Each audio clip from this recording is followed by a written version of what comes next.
The most controversial topic in collegiate sports today is whether or not to pay the collegiate student athlete.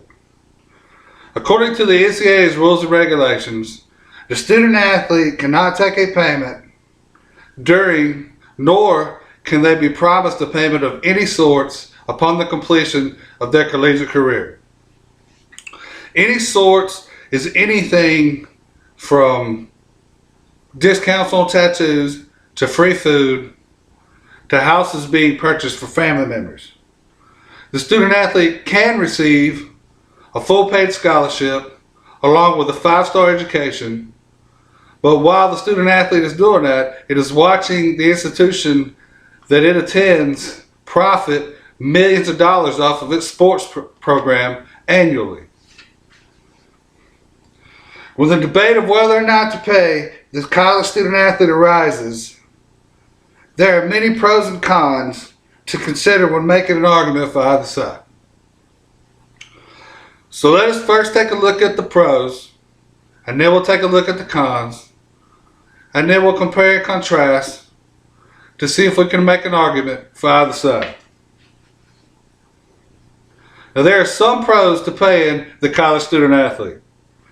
According to Michelle Hosick at NCAA.org, those D1 football players and men's basketball players enrolled as of 2006 had a graduation rate on average of 70%. Now, paying the student athlete allows for a clause in their contract to guarantee their graduation, thus increasing this graduation rate. Also, another clause would be to deduct pay for any poor academic progress. Now, according to a number of college sports analysts from Fox and ESPN, collegiate players in their final year of eligibility tend to play not to get hurt in order to protect their worth at the next level. Now, performance could improve on the collegiate level if the student athlete is being compensated, thus losing the fear of injury, knowing that he or she would have a little something to fall back on. NCAA rules and regulations also could pass down sanctions off the actions of one player that can affect an entire program. Look at the story of Reggie Bush in USC. He accepted multiple payments, and this did not come to light until he was in the NFL for 2 years. USC received punishment so severe that it is now 4 years later and they are just starting to recover. Paying the student athlete nullifies some of these infractions and removes the possibility that the actions of one affect all. Along with the pros, there are also some cons to this argument as well. According to MajorLeagueBaseball.com, the New York Yankees own the largest market in professional baseball, and this allows them to use their revenue to sign the very best players without the fear of the large luxury tax. Most smaller market clubs have to worry about that.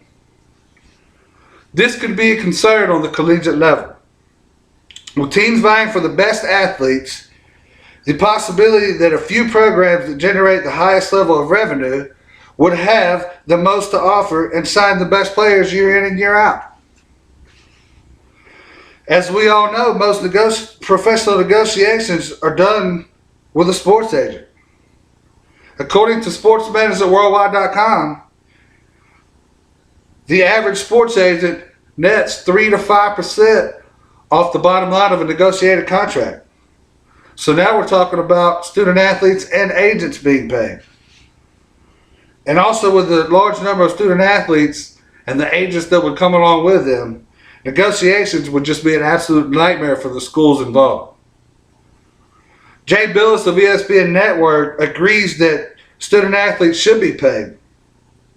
But he asks, how could you ever determine who does and who does not deserve it, along with the different dollar amounts?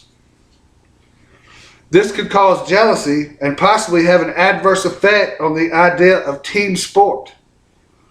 Also, if a certain sport feels they don't make as much as they should as compared to another sport at the same school, there is always that threat of striking, and that can disrupt the entire program. There are many opinions and angles that come with the debate on whether or not the college student athlete should be paid. And in comparing and contrasting the pros and cons, it is difficult for most to pick a side. It might seem right, but then again, look what comes along with it. It is as every positive can be refuted with a negative or vice versa. It seems that when the debate comes up, there are indeed many pros and cons to paying the student athlete, and it seems that the most difficult part of the debate is choosing a side. You can actually argue the point to yourself using the many pros and cons until you realize that choosing a side is virtually impossible. And that might explain why it has remained the same it has always been.